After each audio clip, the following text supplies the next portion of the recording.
내가 내 몸에 있는 피까지도 바친 것을 25년 세월 해왔는데 막상 딱 나올 때 보니까 짐으로 따져보면 바나나 3박스밖에 안 되고요. 넌 머리가 있냐? 생각이라는 것 좀 해라.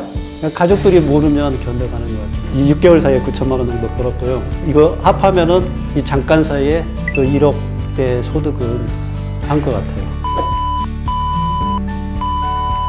이 세 가지들을 우리 월급쟁이님들이 착각을 하고 있는 거예요. 직원으로 시작을 하되 나중에는 직원으로는 살지 마라 이런 얘기를 해준 거죠.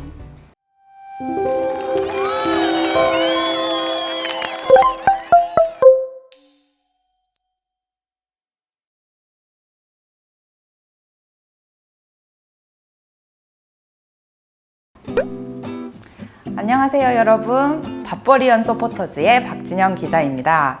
네, 저희 브릿지에서 오늘 이렇게 좀 새로운 프로그램을 마련하게 됐는데요. 요즘 많은 분들이 경제적 자유를 꿈꾸고 계시는데 사실 그럼에도 불구하고 매일매일 출근을 해야 하는 밥벌이원들이 대부분이실 겁니다. 투자 비즈니스와 관련한 인사이트는 물론 여러분들의 마음까지 든든하게 챙겨주실 우리 서포터님들을 매회 모시고 이야기를 나눠보도록 하겠습니다. 네, 그러면 저희 첫 번째 서포터님이십니다. 정선용 작가님 모셔보겠습니다.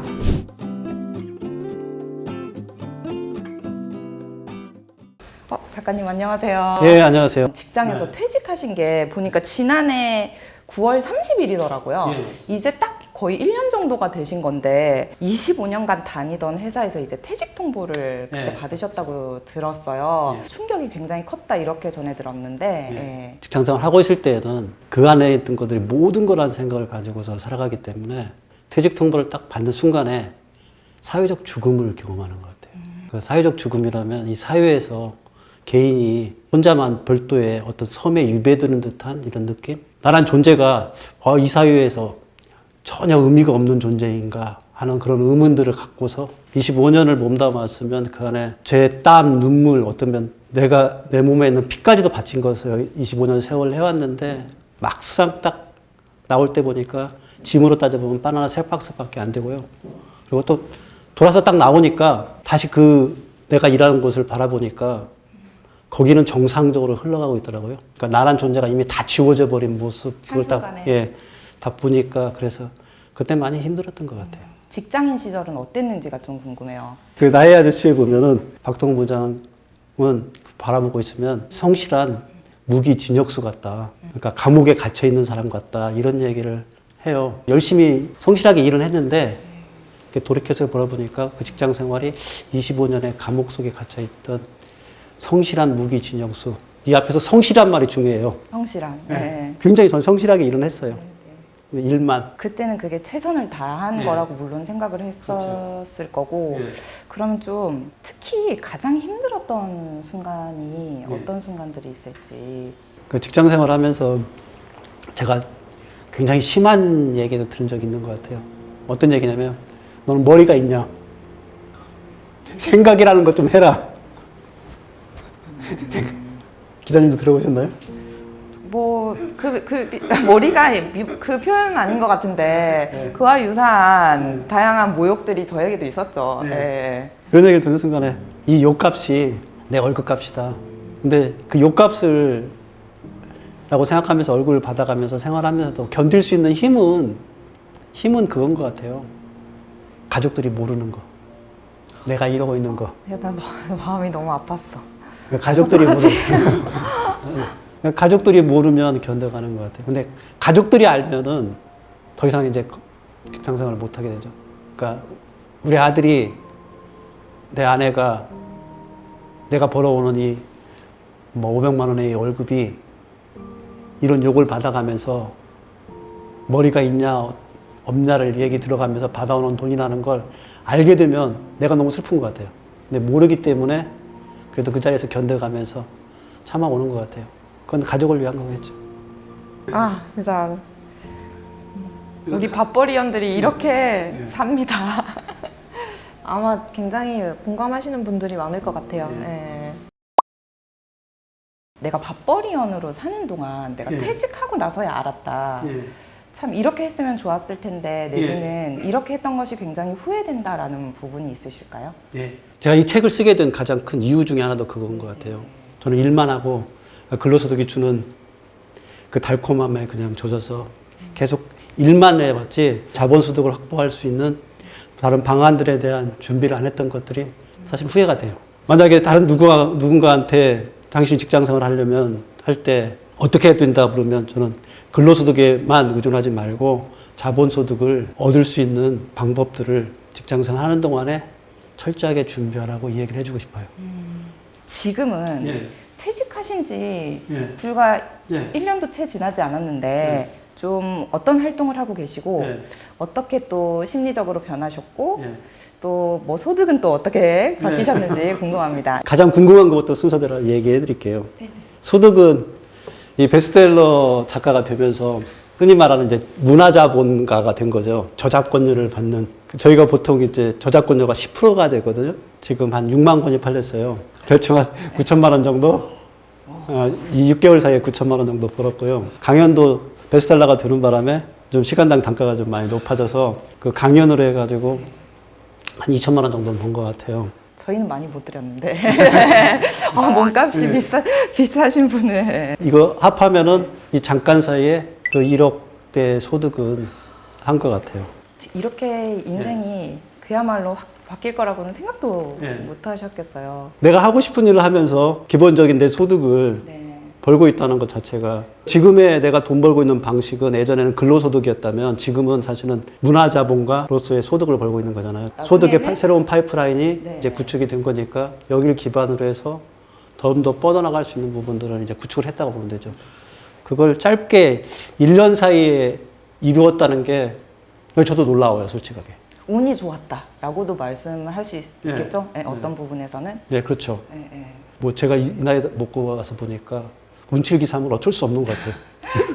운칠기삼은 어쩔 수 없고 다만 기산물을 갖다 가지기 위해서 제가 그래도 글쓰기에 대한 노력을 했던 거. 어떻게 내가 매일 글을 써야겠다 이런 결심이 섰는지도 굉장히 궁금해요. 제가 중학교 1학년 때 저희 형이 갑자기 한라산 등반도 중에 죽었어요. 그러니까 우리 형이 굉장히 천재였어요. 서울대 시의대를 다니다가 그때 등반도 중에 해가지고 갑자기 죽으니까 그때 감수성이 가장 예민한 중학교 시절에 방황을 하면서 제가 했던 것들이 뭐냐면 그냥 책 읽고 글 쓰는 거였어요. 학교 공부보다는 책 읽고 글 쓰는 거에 거의 할애한 시간이 훨씬 더 많았다고 보면 되죠. 그래서 퇴직하고 난 다음에 제가 바로 글쓰기를 한 거거든요. 9월 30일 날 퇴직하고 10월 1일부터 글쓰기를 했으니까 10월 1일부터 한 편씩 해서 11월 22일까지 50편을 단숨에 써내갔으니까 그렇게 쓸 수 있었던 힘은 아마 그때 중학교 때부터 읽고 쓰고 해왔던 이 부분들이 영향이 있었던 것 같아요. 우리 밥벌이원님들이 꼭 알았으면 정말 이것만큼은 당부해주고 싶다고 하는 세 가지를 꼽자면 어떤 것들이 있을까요? 먼저 딱 세 단어로 해서 표현을 해드리면 월급, 명함, 인맥 이 세 가지들을 우리 월급쟁이님들이 착각을 하고 있는 것 같아요. 그러니까 월급은 나의 영원한 소득이 아니에요.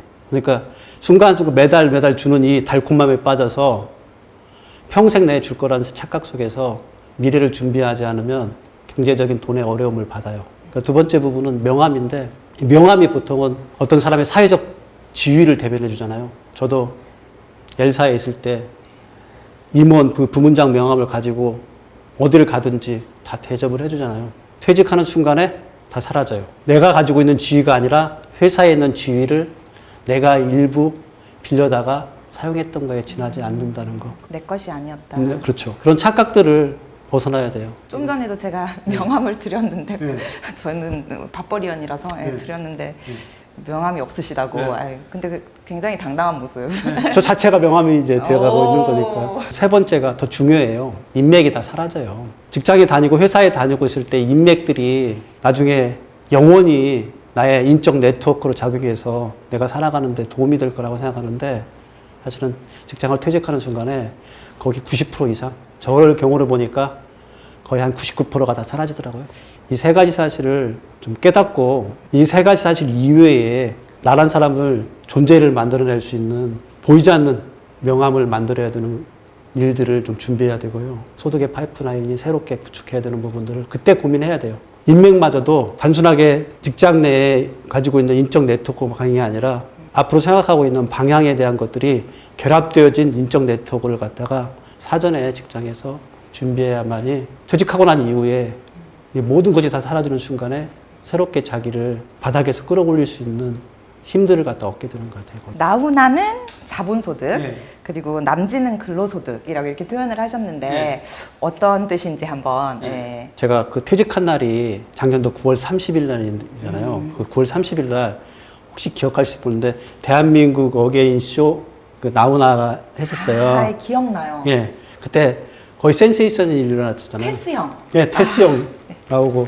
청바지 찢어진 청바지에다가 네. 그 나훈아 그 형님 표정 있잖아요.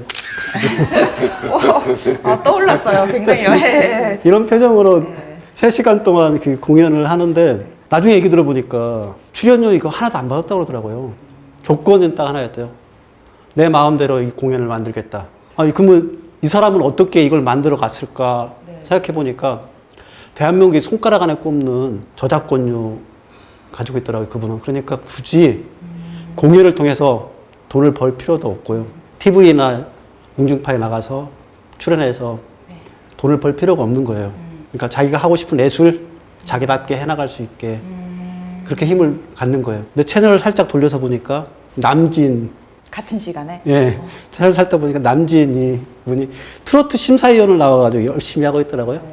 그러니까 트로트 심사위원이 나왔다는 얘기는 트로트 심사위원을 통해 가지고 근로소득을 벌고 있는 거잖아요. 네.